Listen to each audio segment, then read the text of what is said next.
Hi, my name is William Moore, and today I'd like to tell you why going to college right after senior year of high school is a good idea. First of all, you just spent the past 4 years of your life learning quite a lot. Well, really, I'd say it's really 3 years because I remember personally that senior year the teachers were really just trying to get us out of the door, and there really weren't any state tests we had to take unless you were retaking.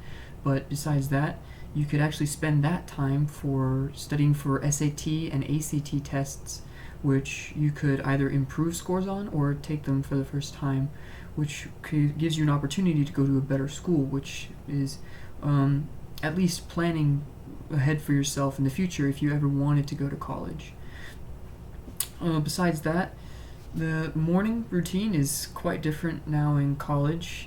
I'm used to waking up I was used to waking up at like 6 o'clock in the morning.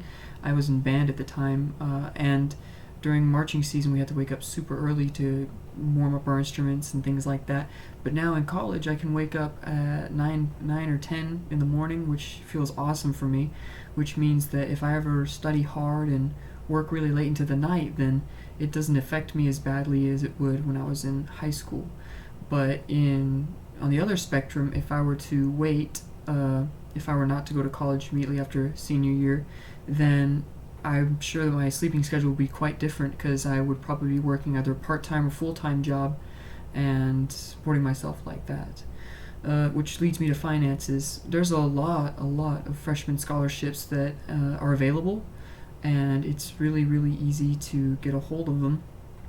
Plus, a lot of schools like UTPB here actually have programs like the Falcon Promise or kind of deals that can help you pay for school, which I feel would be difficult if you didn't go right after high school because you'd have to work and pay your way through like that, which is totally fine for those of you who do it. I just feel like scholarships are a little bit less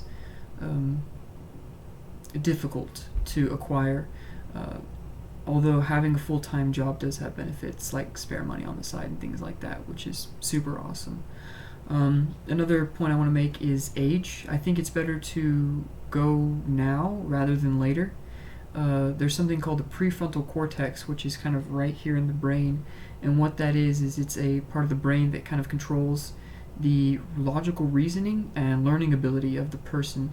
So if that part of the brain isn't fully developed until you're about 25 years old. So up until then, you're pretty much making almost purely emotional decisions, although you can learn a lot. So I kind of take this as I can basically get my basics, but in terms of choosing a career, I don't know if now's the perfect time to do that. And some people go to college and they find that they don't like it. They leave after the first semester, maybe after the first year, and a lot of them are successful in their lives. So it's not like you have to go to college and stay in college, of course.